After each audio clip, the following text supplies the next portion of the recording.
TJR. And this is Robert Kinsler. And the title of this video is called Greatest Hits. Right. Now, you've recently gotten some greatest hits collections. Right. Well, and when I say greatest hits, I mean, yeah, you're getting all the greatest hits, but the packages are kind of unique. We're going to go from a conventional greatest hits, one that when you think of like best of, we're going to go from that to some releases that really kind of push the boundaries of what I would call greatest hits. Okay. Yeah, and it's like when I was, well, actually, I'm not going to say anything. Let's just start. Let's shoot in. So the one I just got this week is the Zombies Greatest Hits. Now, there's been a few Zombies Greatest Hits. The Zombies, as we've talked about over the years, have had an incredible resurgence. After the Beatles, they were the first band from England as part of the British invasion to have a #1 song in America. And I'm trying to remember if that song was either She's Not There or Tell Her No. It's one of those two. But that was when they really burst on the scene here in North America back in the early 60s, I think in 64. But you get those songs, but all these songs have been remastered and just sound amazing. I mean, like all these tracks I think were recorded in the 60s, they just sound phenomenal. And this is out on August 10th of 2018, and just a great collection. Comes in a standard jewel case, you know, and it has some really neat artwork of some of the original versions of the releases, which is kind of neat to put things in, you know, so you're seeing some of the artwork that accompanied the original versions. But this is still what I would say would be, you know, even though they're remastered and it's a new collection, it's pretty much what I'd say is maybe more of a traditional greatest hits. Now let's talk about some of the other ones that are not, you know, in ever-increasing layers, that are a little bit more special. The next one we're going to talk about is Thomas Dolby's Hyperactive. The reason that this one is so interesting is he's predominantly known for, She Blinded Me With Science. She Blinded Me With Science, which was a huge hit. And he had a follow-up hit called Hyperactive that he had actually written in hopes that he had written it and was thinking that Michael Jackson might record it. Him and Michael Jackson had met. Michael Jackson was a big fan of She Blinded Me With Science. But ultimately he recorded it. It was great. But what's unusual about this is that there's been such a renewed interest in Thomas Dolby because of his role in the development of sound for smartphones and all that stuff. There's been a really, he's one of these artists kind of like the Zombies where time has been very kind and to kind of his groundbreaking use of synthesizers and programming and stuff like that. So what they've done is they've assembled many of his recordings and put those back because they haven't been available in so long, I don't think. So, and it's a very beautiful package, and this one also came out in the summer of 2018, and this one is called Hyperactive.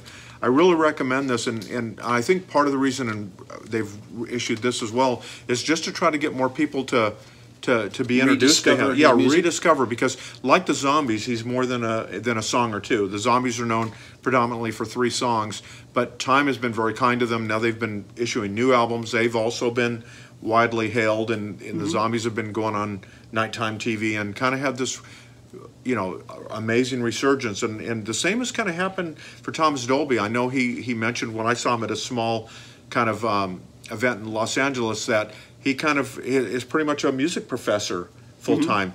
Blondie had called him on the phone and pretty much demanded that he come out of musical retirement to tour with him, and as a result, he just recently completed a tour with Blondie, which is kind of neat. So, and hopefully this collection too will kind of further kind of reintroduce him and remind the public how great he is. This is not really a greatest hits collection because he didn't have that many radio hits, but more of a best of compilation. But I'll tell you, every song on here and the variety of music from like jazz to new wave is just will blow you away just how diverse he is. I mean, almost think of Bowie, somebody that goes in every direction imaginable. You know, just such an artist, and it's too bad he doesn't have a larger body of work. But I'll tell you, the best of his work is collected on this 2 CD collection, Hyperactive.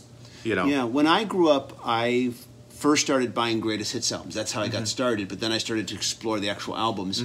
And I've always said greatest hits albums are a good way to get introduced to an artist. But hopefully you move beyond them.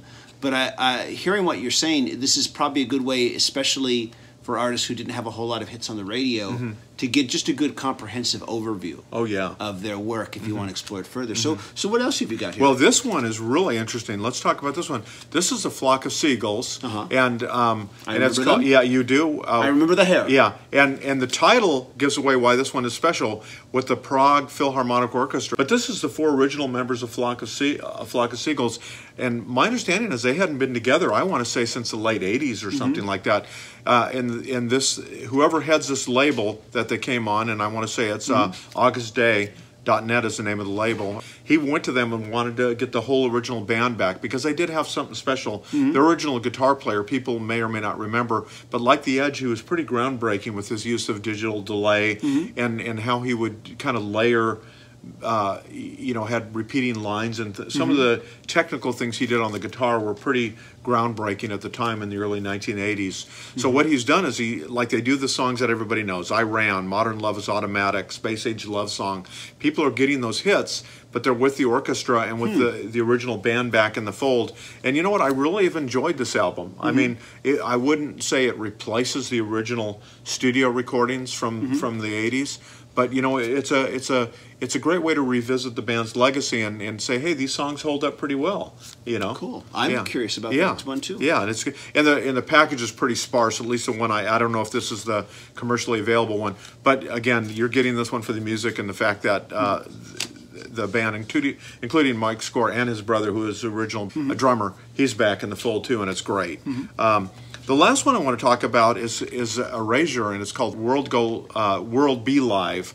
And the reason I found this one interesting is, it's a live album. It was recorded relatively recently, but you're getting all the band's hits in one place, and also the recording is so pristine. You know, these sound like they were in the studio done, but with a little bit of audience noise. But the band is so tight and sounds so great, and I just found myself like, wow, this is great. It's like a new greatest hits collection that just came out, but it was done live, so you get a little bit more of the energy that a band will do when it performs live. Are they marketing this as a greatest hits? No, they're not. No, it's definitely marketed as a live album, but again, to me, it could qualify, as a greatest hits album because you get all the greatest hits on it, and they sound so clean, if that's a word I want to say, so perfect in their presentation. It's like, nobody's out of breath. I mean, just great performances that capture the energy and the structure of the original studio recordings, but you also have a little bit of the energy that comes with the live setting. I love the artwork here. I love the colors of the artwork and everything, the way it looks. Yeah.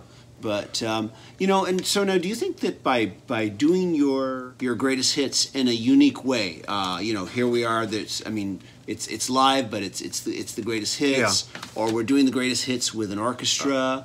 That this could help get people who normally wouldn't purchase music to go out and purchase it? I hope so. And there's been a couple of collections the last few years. Like I know Tommy Shaw did some of his songs from Styx and Damn Yankees. He also did it with a youth orchestra, and they did it as a Blu-ray and as an audio collection, and that was kind of unique. It looks like more of the artists are trying to do that. Like, hey, what can we do to make these songs, kind of reintroduce them to people, maybe get people that only have a casual interest, or maybe they don't even know about the artist, to maybe rediscover them. And I think that these are some pretty creative ideas that other artists might want to follow, and they don't seem like they're money grabs. All four of these projects, and I have listened to them at all and enjoyed them, I think these are great. They're for hardcore fans, obviously they're essential.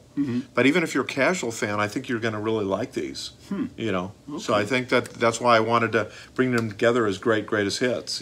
It's funny. Just the other day, a friend of mine who is a member of the U2 fan club, she got a special exclusive U2 fan club release of 4 vinyl, single records that featured an original song from the Joshua Tree, the actual studio recording, and then a live version from the recent Joshua Tree tour. Oh, wow. And on the B-side on each single, As the B-side, yes, the B-side. Wow. And I thought to myself, hearing you say this, that made me think, that would probably be a neat thing if, say, a band like U2, as a greatest hits package, did the greatest hits, but here's live versions from recent tours of those same songs as a kind of an A to B comparison. I think that might be a fun thing. It just kind of occurred to me. And I know, and this is kind of related to that. I know when I interviewed, and I hopefully I'm not wrong here, but when I interviewed Phil Collen from Def Leppard, because maybe of a rights issue, they had gone back and re-recorded their greatest hits.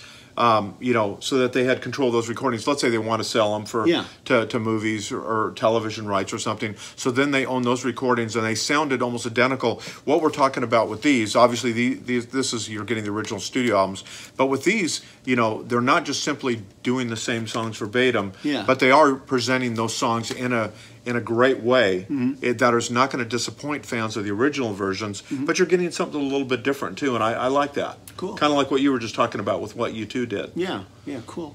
And yeah, interesting thought. I haven't given much thought to greatest hits albums in late, because it was something from my youth. That's how I initially got acquainted with an artist. But I've reached that point now where I just don't bother with greatest hits albums. But I think unique ideas like this could make you want to say, yeah, I'll check this out. Yeah, why not? Interesting idea. Okay. Yeah. So something hopefully maybe we'll see more artists do in the future. What do you think of this idea? Have you heard any greatest hits or best of compilations that really caught your attention, that you thought were unique? Please let us know what you think of that. And thanks for sharing that, Robert. Yeah. Thanks for listening and being interested. Yeah, it's a great discussion. Cool. Everybody, we'll talk to you next time. Take care. See you later. Bye-bye.